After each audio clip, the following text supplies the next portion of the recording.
degenerating maladies that includes Alzheimer's. It's in the genes, it's inevitable with age, and it's a given if you live into your 80s and beyond.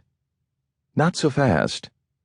I'm here to tell you that the fate of your brain is not in your genes. It's not inevitable. And if you're someone who suffers from another type of brain disorder, such as chronic headaches, depression, epilepsy, or extreme moodiness, the culprit may not be encoded in your DNA. It's in the food you eat. Yes, you heard that right. Brain dysfunction starts in your daily bread, and I'm going to prove it. I'll state it again because I realize it sounds absurd. Modern grains are silently destroying your brain. By modern, I'm not just referring to the refined white flours, pastas, and rice that have already been demonized by the anti-obesity folks. I'm referring to all the grains that so many of us have embraced as being healthful. Whole wheat, whole grain, multigrain, 7-grain, live grain, stone ground, and so on. Basically, I am calling what is arguably our most beloved dietary staple a terrorist group that bullies our most precious organ, the brain. I will demonstrate how fruit and other carbohydrates could be health hazards with far-reaching consequences that not only will wreak physical havoc on your brain, but also will accelerate your body's aging process from the inside out. This isn't science fiction, it's now documented fact. It is my objective in writing Grain Brain to provide information that is sound and based on evolutionary, modern scientific, and physiological perspectives. This book goes outside the box of the layman's accepted dogma and away from vested corporate interests. It proposes a new way of understanding the root cause of brain disease and offers a promising message of hope.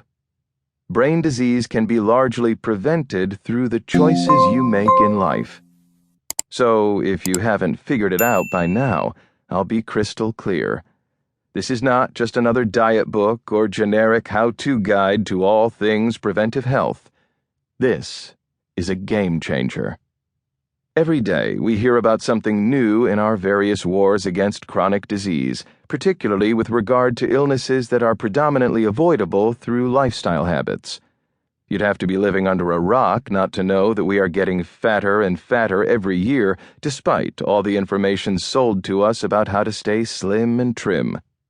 You'd also be hard-pressed to find someone who doesn't know about our soaring rates of type 2 diabetes, or the fact that heart disease is our #1 killer, trailed closely by cancer.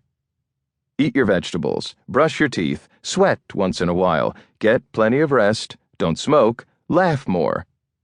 There are certain tenets to health that are pretty commonsensical and that we all know we should practice routinely.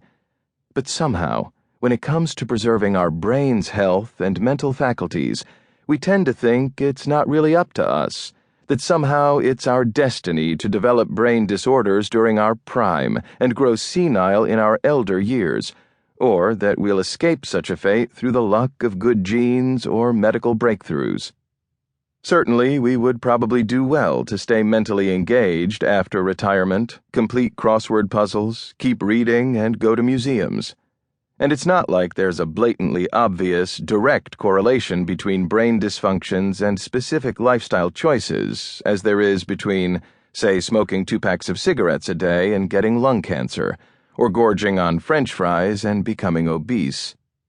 Like I said, we have a habit of categorizing brain ailments separately from the other afflictions we attribute to bad habits. I'm going to change this perception by showing you the relationship between how you live and your risk of developing an array of brain-related problems, some that can strike when you're a toddler and others that get diagnosed at the other end of your lifespan. I believe that the shift in our diet that has occurred over the past century, from high-fat, low-carb to today's low-fat, high-carb diet, fundamentally consisting of grains and other damaging carbohydrates, is the origin of many of our modern scourges linked to the brain, including chronic headaches, insomnia, anxiety, depression, epilepsy, movement disorders, schizophrenia, attention deficit hyperactivity disorder.